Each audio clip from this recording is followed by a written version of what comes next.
अगर आप सोचते हैं कि आपकी बीमारी सिर्फ किस्मत, भगवान या डॉक्टर के हाथ में है, तो आप अपनी मौत को खुद दावत दे रहे हैं। मैं एक आईसीयू नर्स हूँ। मैंने सैकड़ों लोगों को इस किस्मत के भरोसे आखिरी सांस लेते देखा है। आज के अगले कुछ मिनट आपकी ज़िंदगी बचा सकती है। दोस्तों, डब्ल्यूएचओ कहता है कि दुनिया में 50% लोग अपनी लाइफ सेविंग दवाइयाँ टाइम पर नहीं खाते। क्यों?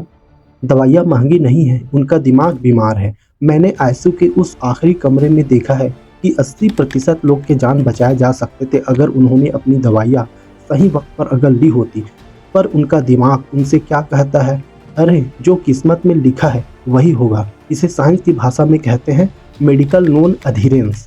ये एक दिमागी जाल है, एक ऐसा स्लो पॉइजन जो आपको लगता है कि आपको सुकून दे रहा है, पर असल में ये आपको अंदर से खोखला कर रहा है। ये बीमारी कहाँ से आया? चलिए 1954 में चलते हैं। एक बहुत बड़े साइकोलॉजिस्ट थे, जूलियन रोटर। उन्होंने दुनिया को एक सच बताया, लोकस ऑफ कंट्रोल, मतलब आपकी जिंदगी का स्टीयरिंग व्हील किसके हाथ में है।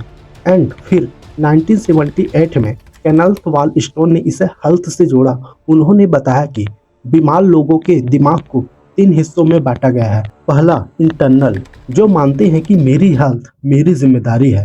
And second, chance and faith, जो मानते हैं कि सब किस्मत का खेल है। And third, powerful other, the doctor will fix me, जो मानते हैं कि डॉक्टर की गोली जादू करेगा, मुझे परहेज करने की क्या जरूरत है। दोस्तों, अगर आप chance, faith and doctor will fix me वाली सोच रखते हैं तो आपका दिमाग आपको दवाई खाने से रोकेगा, क्योंकि आपका दिमाग आलसी है। वो मेहनत से परहेज करता है एंड डिसिप्लिन से बचना चाहता है, और यही आलसी नशा मौत का सबसे बड़ा कारण बनता है। इसे हम एकदम आसान भाषा में समझते हैं। मान लीजिए आप बिना हेलमेट के 120 की स्पीड में बाइक चला रहे हैं और कहते हैं जो किस्मत में होगा देखा जाएगा। तो मेरे दोस्त, इसे किस्मत नहीं बेवकूफ़ी कहते हैं। हमारे घरों में रमेश अंकल को शुगर है, शुगर 300 पार है, डॉक्टर ने दवाई दी, पर रमेश अंकल क्या कहता है? अरे, हमारे दादाजी तो रोज रसगुल्ला खाते थे, उन्हें तो कुछ नहीं हुआ।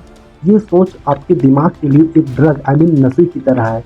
ये आपको टेम्पोरली आराम तो देती है, पर एक ऐसे नर्स होने के नाते मैं आपको सच बताता हूँ, जब हार्ट अटैक आता है या स्ट्रोक पड़ता है तब किस्मत काम नहीं आता। तब रोते हुए आपके बीवी, आपके बच्चे हॉस्पिटल के बाहर खड़े होते हैं, और तब ना भगवान नीचे आता है और ना ही किस्मत साथ देता है। तब सिर्फ एक चीज मैटर करता है, आपने अपने पिछले 10 सालों में अपनी बॉडी के साथ क्या किया। तो इस दिमागी जाल से बाहर कैसे निकले, मैं आपको 3 ऐसी साइंटिफिकली प्रूवन टेक्निक बता रहा हूँ जो आज अभी से आपकी जिंदगी बदल देगी।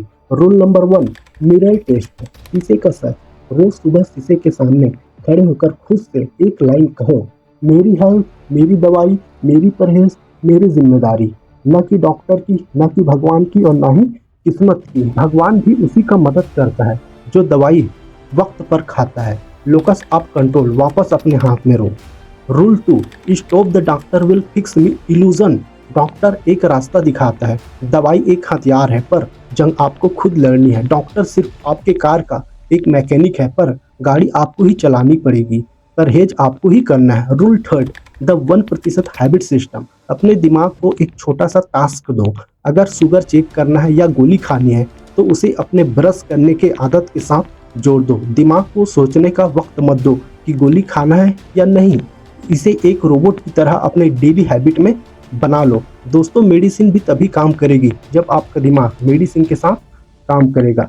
किस्मत के भरोसे बैठना छोड़ दो, क्या पता किस्मत आपके भरोसे बैठा हो। मैंने आईसीयू में लोगों को जिंदगी के लिए रोते देखा है। मैं नहीं चाहता कि आप या आपका कोई अपना उस बेड पर आए। अगर इस वीडियो ने आपके दिमाग के किसी भी तार को हिलाया है तो इसे अभी उस व्हाट्सएप ग्रुप में शेयर करो जहां लोग अपनी हेल्थ को हल्के में लेते हैं। ये वीडियो एक दवाई है, इसे पहले दो। अपना स्टीयरिंग व्हील अपने हाथों में लो। मैं आपसे मिलूंगा अगले वीडियो में। Stay health, stay responsible.